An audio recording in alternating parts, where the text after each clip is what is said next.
The Evans Gambit, named after the Welsh sea captain William Davies Evans, the first player known to have employed this opening.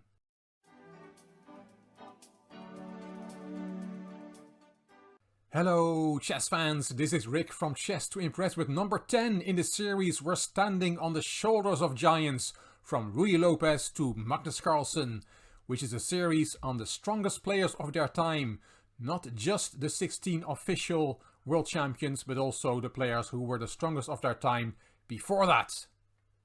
It started with Ruy Lopez de Segura. Yes, the Ruy Lopez opening is named after him, who was the strongest player of his era between 1560 and 1575. He was followed up by Leonardo da Cutri, Paolo Boy, Alessandro Salvio and Gioacchino Greco. That's when Spain and Italy were the center of the chess world. It then moved to France, and Legal de Cameur was the strongest player of his era between 1730 and 1755. And you can see games of these players in the earlier installments of this series. I put a card up here where you can find those earlier videos. Then we had François-André Danican Philidor, Alexandre Deschapelles, Louis-Charles Mahé de la Bourdonnais.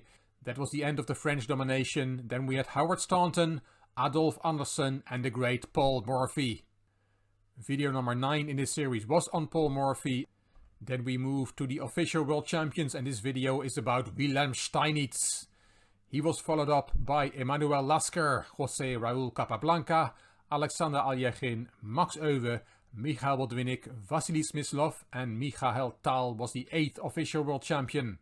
Then we had Tigran Petrosyan, Boris Spassky, the great Bobby Fischer, Anatoly Karpov, Garry Kasparov, Vladimir Kramnik, Vishwanathan Anand, and since 2013 the official world champion is Magnus Carlsen. When will his reign end? So in this 10th episode of this series we're gonna look at the first official world champion, Wilhelm Steinitz. Born on May 14th, 1837 in the Jewish ghetto of Prague, which was then part of the Austrian Empire. He was the youngest of a tailor's 13 sons, and to survive he learned to play chess at the age of 12. He began playing serious chess in his 20s after leaving Prague in 1857 to study mathematics in Vienna.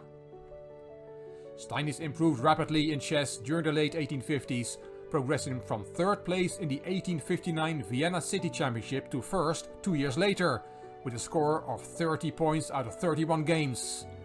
During this period he was nicknamed the Austrian Morphy, and I have a game that I'll show you from this period. He became a professional chess player in 1862 and moved to London. In 1866 he beat Adolphe Anderssen, who was regarded as the world's strongest active player, as his superior, Paul Morphy, had retired. All of Steinitz's successes up to 1872 were achieved in the attack at all costs romantic style. And as I said, I have an example, a very nice example of that style later in this video. In the Vienna 1873 tournament, Steinitz unveiled a new positional style of play, which was to become the basis of modern chess. In 1883, shortly after the London tournament, where he placed 2nd behind Zukertort, Steinitz decided to leave England and move to New York, where he lived for the rest of his life. He played 6 official matches for the World Championship, the first one against Zukertort, which he won. Then he beat Chigorin, beat Gunsberg, beat Chigorin in a rematch, then lost his world title to Emanuel Lasker, and also lost the rematch 2 years later. Shortly after the last match, Steinitz had a mental breakdown and was confined for 40 days in a Moscow sanatorium. Steinitz married twice and had 3 children. In the months prior to his death, he spent some time in institutions as a result of his failing mental health. His chess activities had not yielded great financial rewards, and he died poor in a Manhattan State Hospital on August 12, 1900 of a heart attack. Steinitz is buried in a cemetery of the Evergreens in Brooklyn in New York, and there you can see a few pictures of his grave. It's time to look at a game of the grand old man. Wilhelm Steinitz was white in this game and his opponent was Ed Pielhal. It was played in Vienna in 1862. Steinitz opened with the e-pawn, and after knight c6, bishop c4, bishop c5, we have an Italian game, and Steinitz plays The Evans Gambit, named after the Welsh sea captain William Davies Evans, the first player known to have employed this opening. The point is that you give up a pawn for domination in the center. c3, kicking the bishop back, and immediately d4 is now more popular in modern days, but Steinitz in 1862 castled. Knight f6 developing, and there comes that d-pawn, and white has 2 pawns in the center. E takes d4 and bishop a3, preventing black to castle. Steinitz has given up 2 pawns now. d6 to regain the castling rights, but e5, attacking the knight, so black can still not put the king in safety by castling. D takes e5, black wins a 3rd pawn, but will now have to survive with the king in the middle.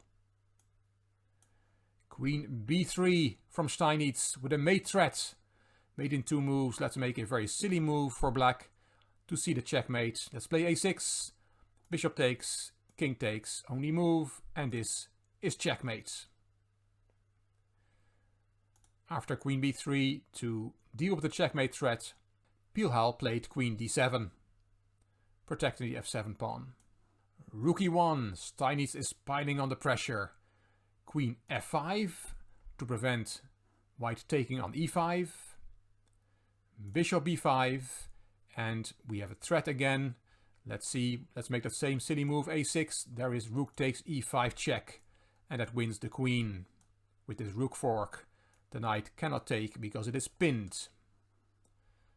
So rook takes e5 is the threat here after bishop b5. So knight d7 was played to unpin the knight on c6.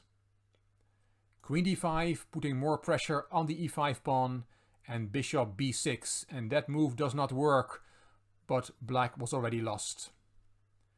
Wilhelm was probably hoping to get some counterplay against the f2 pawn with the bishop and with the queen, but Steinitz is first. Knight takes e5, and just to show that that counterplay against the f2 pawn does not work, let's play d takes c3 to open up the bishop diagonal. Then there is knight takes c6 check. The king has no moves, and black can only give away all his pieces before getting checkmated. Like this, and checkmate on d8. So after knight takes e5, you cannot take on c3.